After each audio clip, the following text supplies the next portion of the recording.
This is Dr. Corey Howard. I am a general internist, gastroenterologist, anti-aging, functional regenerative medicine specialist, board certified in many things. But I'm actually here today to talk to you a little bit about health because you know what? It's very nutty online. How do you figure any of this stuff out? I have no idea. There's really nobody out there that has one good solution, although they'd like you to think so that you could buy their stuff. But in either event, that's not what I'm here for. I'm here to actually just educate you and figure out how we can help you really help yourself because they talk about health, and health may be a right. I'm not so sure that's the case. I mean, you have the right to put your shoes on in the morning and go outside. But other than that, I think that we have to look at it a little bit differently. And the way that you have to do it is you've got to start thinking about health in a completely different way. People think of health. Actually, I don't even know. You could probably tell me how you think about health. Maybe you should send me some of your questions and I'll take a look later on. But I'll tell you right now, the way I see health is a number of factors. And what I'm going to do is kind of give you a basic overview of the process. I'm going to draw a couple of things here, and hopefully that'll help you along the way. Hopefully none of this will be too difficult, and there won't be a quiz afterwards or anything, but you can always watch this again if you'd like to. So let's kind of dive into that, and then I'll go into each section. So when we think about health, I'm just going to talk to you about it first, and then we'll draw it out. But when we talk about health, we have to look at it in terms of your nutrition. We'll dive into that. Your fitness, not just what you do at the gym, but a lot more to that. Your level of sleep and how your sleep patterns are, how you manage stress in your life, or how your body looks at the stress that you have in your life. And then we have to look at a couple of other factors. And one of them is your relationships. Yes, those are important. Maybe you don't have any, but you probably should at some point in time, or I guarantee you have some. And then, of course, we want to look at the environment because, the environment's all messed up right now, whether we're talking about microplastics, xenoestrogens, or other problems with pesticides and things that are in your control and maybe not so much out of your control. I don't know. And then once we get to there, what you really want to look at is how you think about this. That is called your mindset. Now, here's the issue with the mindset. Most of you are mindless right now, right? You're not even thinking about those things because you're trying to figure out where your next paycheck's going to come from, where you're going to eat, what you're going to do, what kind of car you're going to drive, what kind of tattoo you might put on. Whatever it is, it doesn't make a difference. But you need to be thinking about your health because those things don't matter in the end. What matters is where your life can go. And the last part, which is more obvious, of course, it really is your genetics. Now, your genetics, that's about 20% of all of this. And so it turns out that these factors I'm going to talk about influence how your genes get expressed. Now, I don't want to go too far into that, but basically, back in the 1940s, they found DNA. Okay, if you don't know what DNA is, you go on the internet and just go find it first. But you know what DNA is because you learned it at some point in time. What you probably didn't learn, though, is that there's a set of DNA, which is called your genome, sitting on top of that, which is altered in real time by the activities that you do every day, what you think about, what you do, what you eat, and all those other factors we talked about.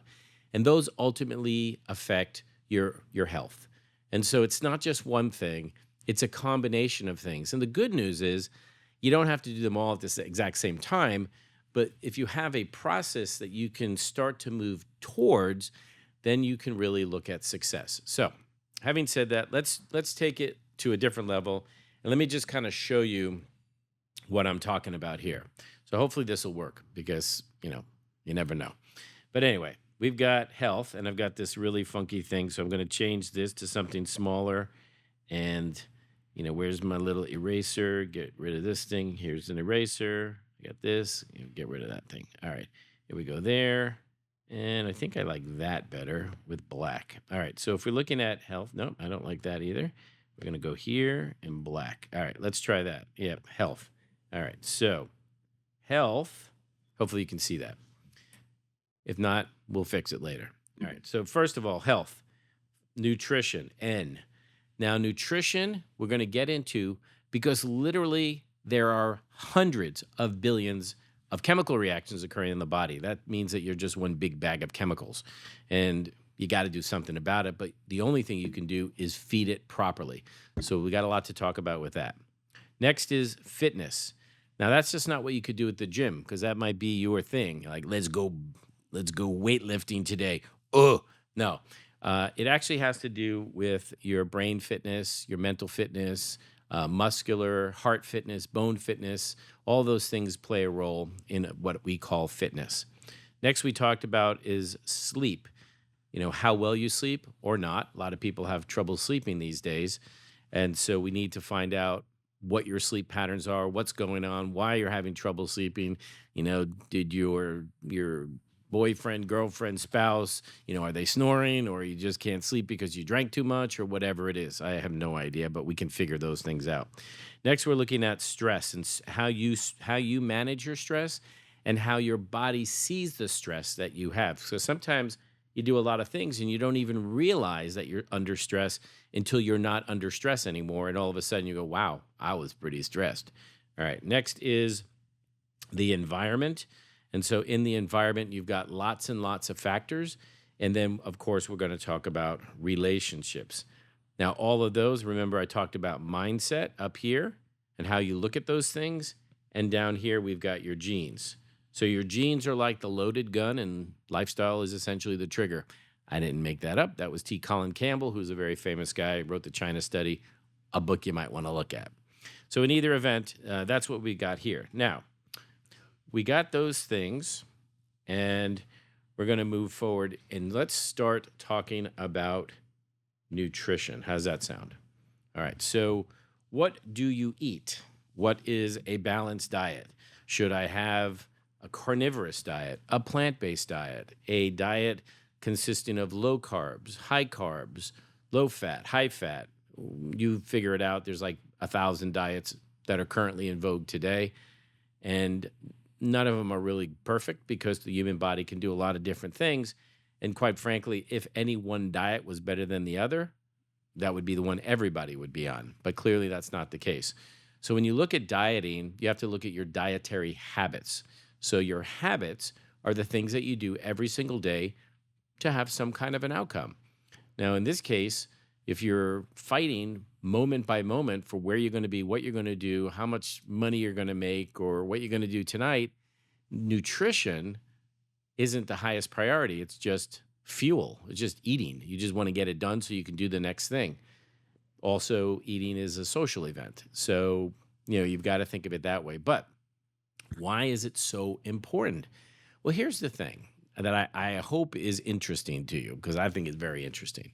And that is that every nucleated cell, now I say nucleated because those are the cells that have your DNA in it. There are some that aren't, like red blood cells, for example. But those nucleated cells, which are like in your muscles, they have a little nuclear power plant inside of them. And that is how things run. And each and every one of those cells is essentially like a mini city. If you get into any city, they have to generate energy, they have to get rid of waste, and then there's all kinds of other things that have to happen to make it work. They have to build structures and things like that. And that is what every single one of those human cells do in your body every single day. That's pretty crazy. So in order to make them work properly, you've got to give them the right kind of fuel. And the fuel that you give is in terms of three major components, right? So you've got, proteins, which lots and lots of people are like, I need a lot of protein. And fats, I should avoid fats because they told me it was bad. And carbohydrates are also things that aren't so good for you. But those are the three things called macronutrients. And those macronutrients are what get into that nuclear power plant, which is actually called the mitochondria, all right? Again, no quiz after this. So those factors then come in and they make that system work so you make energy. Now, the problem is that system requires over 20 different nutrients specific to make that thing work, and you need to make sure all of those are present in the kinds of foods that you eat. They're not going to be found in fast foods and things like that. Yes, you are going to have to eat some vegetables, but we can find a balance that works best for you. And that's the reason why nutrition is so important, but that's only one component of it. The other component we called micronutrients. Those are smaller. Macro is big and micro is small, okay?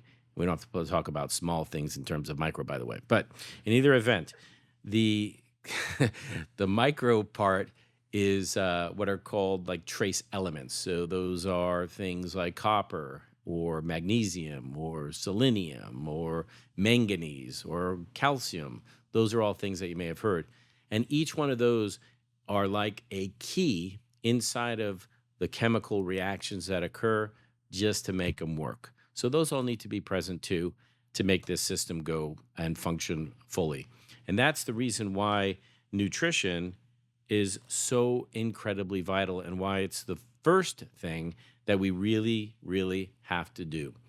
Now, you may ask this question next. Well, what are healthy eating habits? Well, I'm going to give you a little tidbit, but you're going to have to hold it because we're going to have another segment on healthy eating habits in the future where we can really spend the time to dive into that because that deserves an entire section by itself because there isn't one best way to eat. I kind of think of it like in the movie Back to the Future. The professor comes in and crashes his car into the garbage cans to find the main character, Marty. And he goes, Marty, you have to come back with me to the future. And he goes, why? What did I do? And it says, it's your kids. And they have to then go back. And he's feeding this car, which only worked on one fuel source, which was plutonium. And now he's feeding it garbage. And that's kind of like the human body. Like you can handle everything, but the best sources make it work the most efficient. And so healthy eating habits has to do with what do you do every single day to make these systems work best for you. Now, if that's a little bit confusing, and I can understand it can be, let's boil it down to something easier. Breakfast, lunch, and dinner. All right, what would you eat? Well, right now you may say, well, I just watched something else online that told me I should be doing intermittent fasting. So intermittent fasting is when, well, basically just call it skip a meal because you basically skip one meal and don't fill in that number of calories later on. So you eat for a shorter period of time. It's supposed to induce a process, which is a little confusing for right now, called ketosis, which is supposed to be a different kind of fuel source for your body. But for purposes for right now, it just is decreasing the total number of calories that you consume in a day. So that may be good for you, maybe not, but you should find a way to fuel your body for what you do in a day. So if you're an active person and you're athletic, then what you really want to do is make sure that you have enough proteins and carbohydrates in your diet. If you're a long distance runner versus a power lifter, there's going to be different compositions of those things called macronutrients, right? So we're going to go back to those macronutrients. So healthy eating habits has a lot to do with just fueling your body for the things that you want to do and make sure that you can get through the day with that. All right. So, and we're going to go on to talk a little bit about fitness, which I think is a good thing. Now, fitness is important because you need to move your body every single day in order to accomplish the goals that you want in your life. So fitness right here, and that's good. All right, so we've got fitness. Now, when you wake up in the morning, what's the first thing that you do? Well, you probably look at your phone, and therefore you're starting off the day with some kind of level of stress. What did you miss? You may be watching other videos. Hopefully you're watching this one. This one is okay, by the way, to watch first thing when you wake up. Otherwise, I don't know. But when you actually get up, you are going to put your shoes on and you're going to plan on doing some type of physical activity. It could be walking, it could be bicycle riding, it could be going to the gym, it could be Pilates, it could be yoga, it could be a number of things, but you need to move your body. That is number one. Now, depending on the age that you are, it depends on the kind of exercises that you do, but I will say that we all need to do some type of muscular activities, which is resistance training. We want to maintain that muscle mass. Why? Because remember, I told you there was those nucleated cells that are in things like muscle, and you want to maintain those so you can maintain proper energy balance in your body. And so going to the gym or any kind of regular physical activity is really a top priority for everyone. Here's a fact. 9%, let's say 10% of all deaths in the world, 10% of all deaths in the world are due to inactivity alone. So if you're not moving around, you're causing some problems. And in fact, one of the big keys when we talk about what's called lifestyle medicine, which is really the focus of what we're talking about today, is all about movement and what happens when you move and what happens next, and how they all of these component parts work together to ultimately affect your genetic expression, which is what I talked about in the very beginning. They all play a role. Anyway, fitness and exercise in your life, morning, noon, night, whatever kind of exercise person you are, you need to get out and do it. There are metrics. I mean, they talk about a certain number of minutes, which is, around 30 minutes a day minimum of some type of aerobic type activity. But, moving a little bit at first is great. More plus or minus, endurance sports may be good, may not be good. When you actually look at the data, if you want to look at data, and how many steps you have to do per day, because somehow 10,000 came out, and there was one study that talked about that. It turns out it's around 8,000. So 8,000 steps is kind of like the minimum that you should move your body in a day. And that is extremely important. You want to move around. You want to start doing stuff. That helps your blood vessels. It helps your brain. It really helps everything. All right. I am going to then move on to my next topic, sleep. All right. Sleep may be something that you don't get a lot of. I like to use some tools, whether it be a ring, a watch. It could be any brand. I'm not really promoting one over the other right now, but I do have some preferences though. But I will tell you that if you're having trouble, it's probably a good idea to do some measurements to see what the problem is. Things like alcohol, stress in your life affect your quality of sleep tremendously. So you could be tired simply from lack of sleep, and that's a big issue that a lot of people have. It could also be the person that you're with.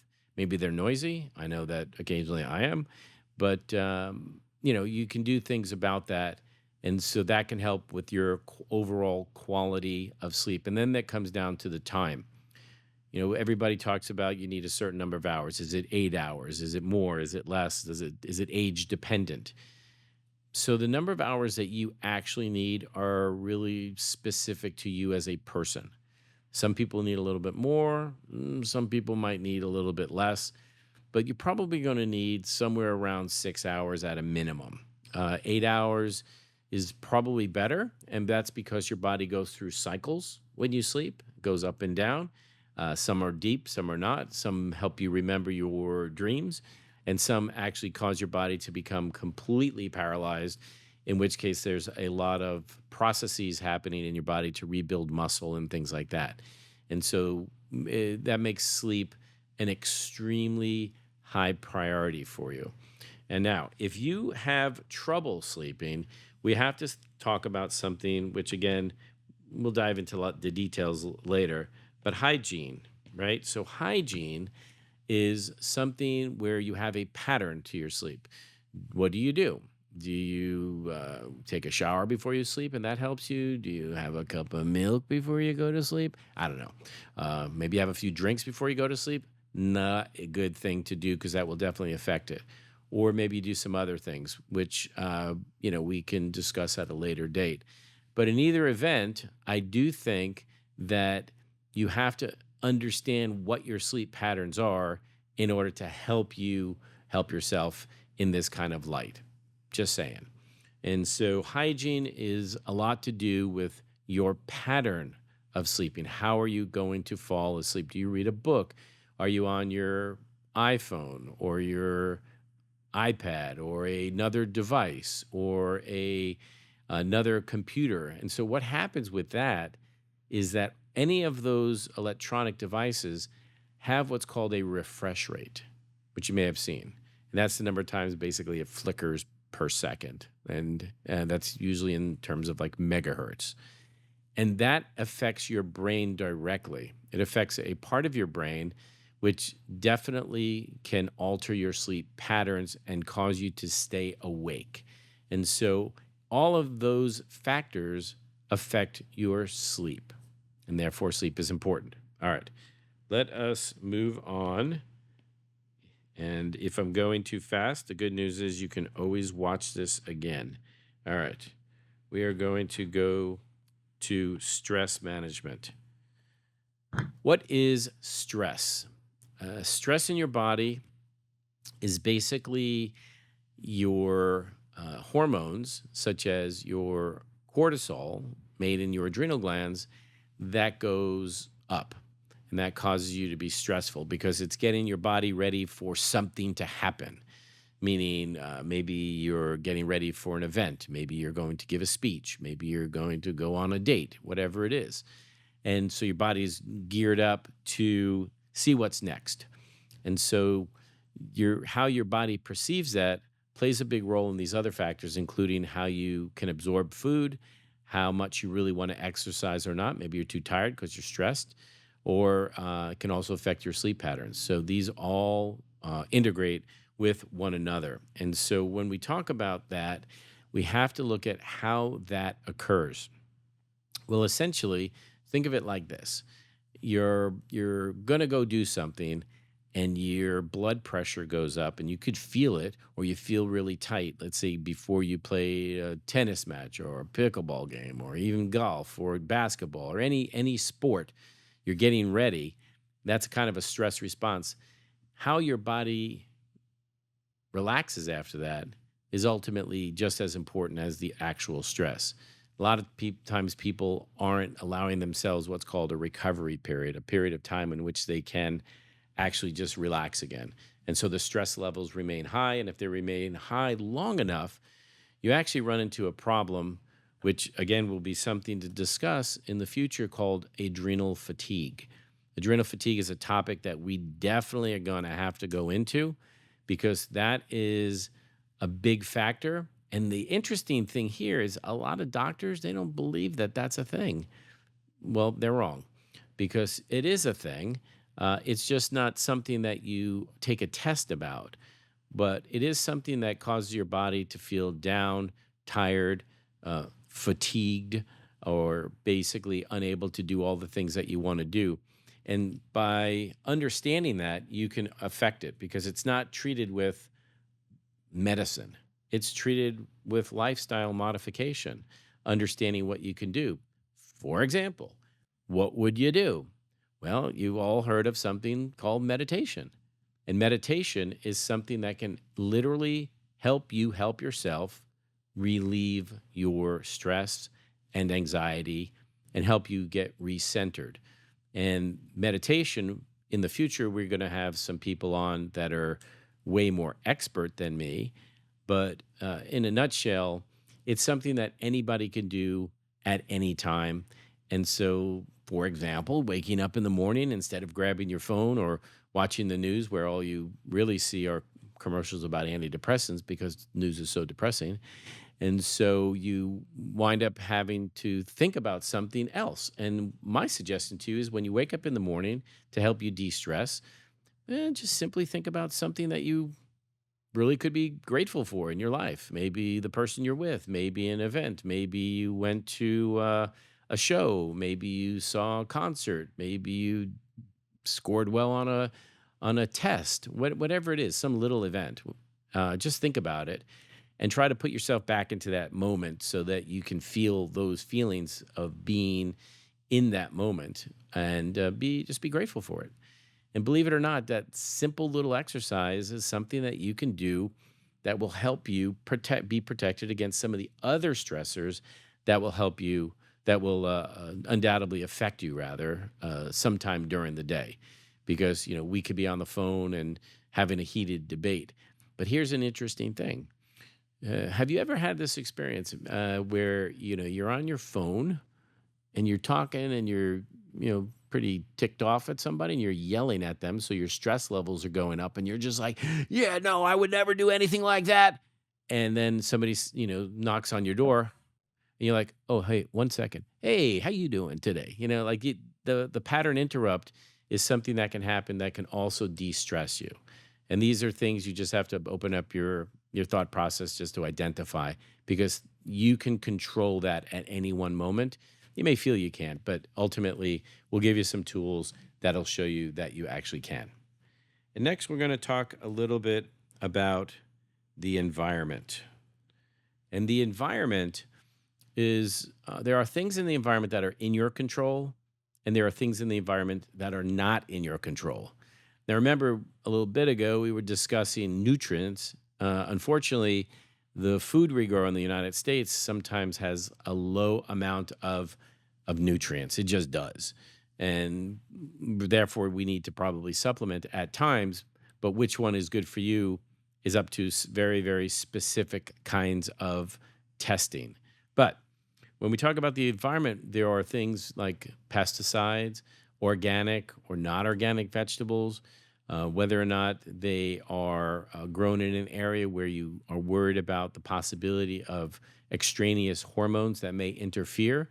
Like, for example, you may have heard of what are called xenoestrogens, things that look like estrogens, and they're basically disruptors to your endocrine system, which is what drives all of your hormones. And so the environment factors can cause you lack of sleep or absorption issues or fatigue because they're causing their own problems. So you have to be aware of that. Plastics, drinking out of glass versus plastic, although if you have to drink out of plastic, that's personal choice. They try to make it better, but at the end of the day, we all have heard recently about microplastics and getting into the human body, either through fish sources or others. So, we have some worries in the environment, put it that way. So I just ask you that you be aware that these things possibly exist. And then again, we're gonna just discuss a little bit, touch on your relationships and maybe even your mental health, because that's a big problem in the United States. And so again, I think that this is going to be a big section for us sometime down the road, where we can actually bring in some experts on mental health, and hopefully in a realistic, fun way that we can discuss how we can help you, again, help yourself. And if you need help beyond that, then I think that that's going to be maybe a wake up call to you to do something that you can then help yourself with. In either event, when we're talking about mental health, we do have to be very sensitive to the fact that everybody's a little bit different on how they perceive things, in our environment, how people say things, how sensitive they are to intonation, inflection, and other.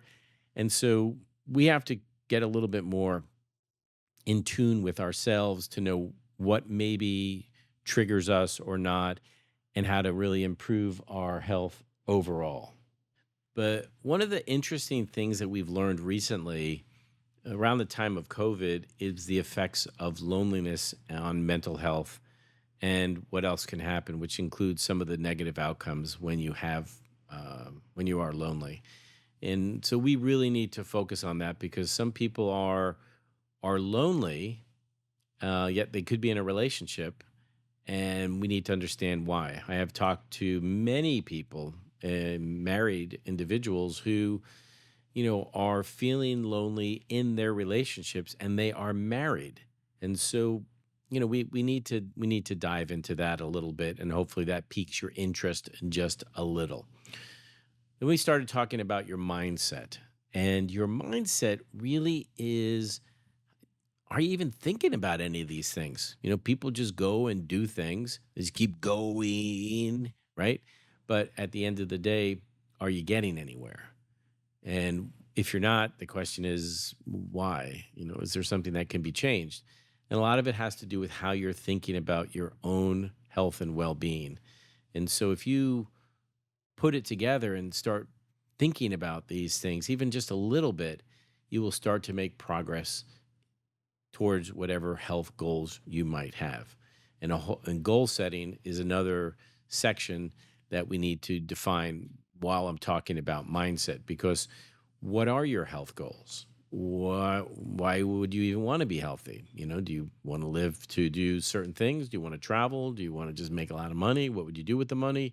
Do you want to be with somebody? I mean, there's all kinds of reasons why, and so how you look at your own individual goals helps define what your mindset's going to be and your mindset's going to be looking at your health factors, and your health factors ultimately determine your overall health and well-being and whether or not you're going to get sick. Now, I do have to put a little caveat here because you may be thinking, well, let's do all of these things. I'll go on a specific diet and I'll exercise and I'll sleep and nothing will ever happen to me.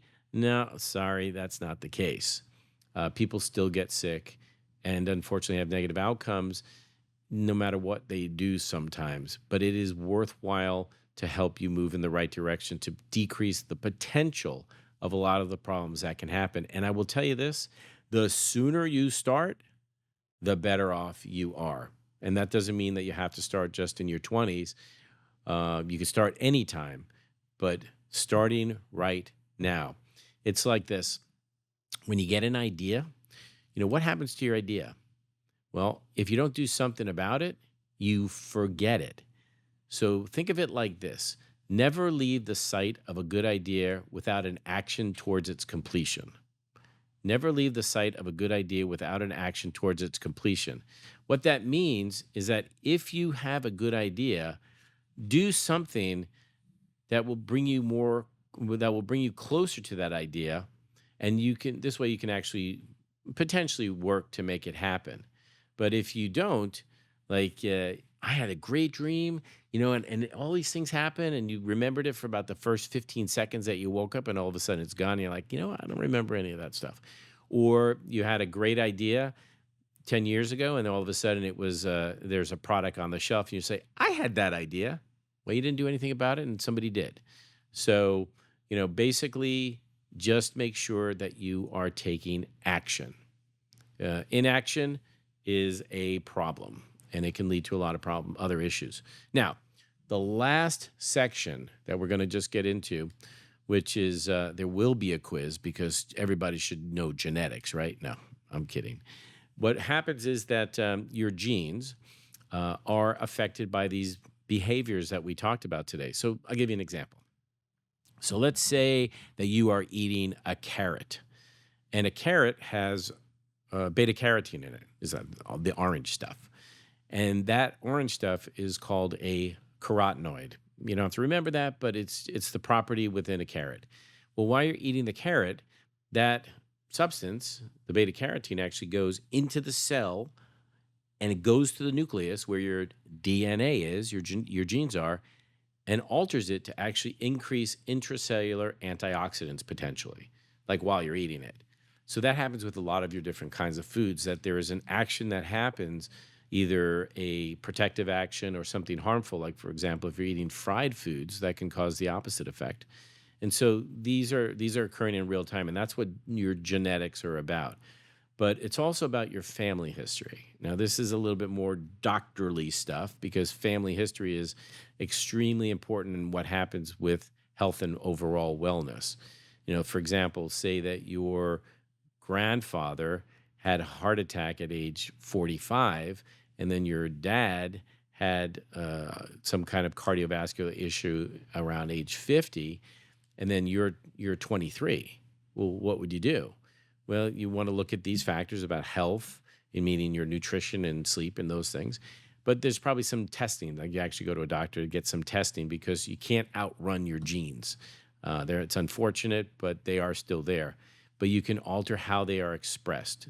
And that means that you can't change them, but you can alter what happens a little bit. So, for example, a lot of families back in the day with heart disease had poor diets. They didn't sleep well. They were overly stressed. That increased the risk of cardiovascular disease, and then that's what they had. If you recognize it soon enough, then you can do something about it. And I know that was a little bit more doctorly than we needed to get into today, but just so you know, there's more bandwidth here than just talking about the general things that we're discussing. So that is just a very basic overview of what health really is. But we have to talk about one other section, and we don't need this to do it. And that section is going to be about why this platform even exists, and that is social connections. And when we talk about social connections, we're not just talking about your friendships. That's one level of social connections. It's all of the relationships, right, that are in your life. And so these social connections are things that can make you feel good about yourself, bad about yourself, make you happy, make you sad. And you wonder, how do you get these? Because remember, we talked about loneliness. And that's where these online platforms, I think, are helpful. They are good and they are bad in certain ways. When people get too stuck on this and realize that their life isn't as full as it need to be because they're always online. But these platforms actually allow us to connect with each other in a way that we never could before. And I would say that that is extremely important. And I'd like to use that to our advantage as we're going through defining health and how we help ourselves improve our overall health and understand the importance of these social connections. Now, you know, you people use the term friend pretty loosely. Like, yeah, he's my friend. They're my friend. They're my friend. But you probably have levels of friends, levels of friendship. And this is about social connections. So levels of friendship could be somebody really close to you that you can really, really rely upon no matter what happens, no matter what you say, no matter how stupid you get, because there will definitely be times where you will be. But also they are people that you can rely upon to give you support through difficult times or raise you higher, or sometimes you have to pay it back and do the same for them. And there's a seamless back and forth with that kind of relationship. And then you have other relationships where you have a spouse, and then so you always have different parts of yourself, right? So you have your public self and your private self, and then you have your secret self. And there are times where you don't let anybody know some of the things that you do, which is completely up to you. But the social connections that you have are ultimately really important. And so you got to let people in, just how it goes. If you don't, you can be lonely in a relationship. And so that there's a whole bunch of stuff to talk about with that.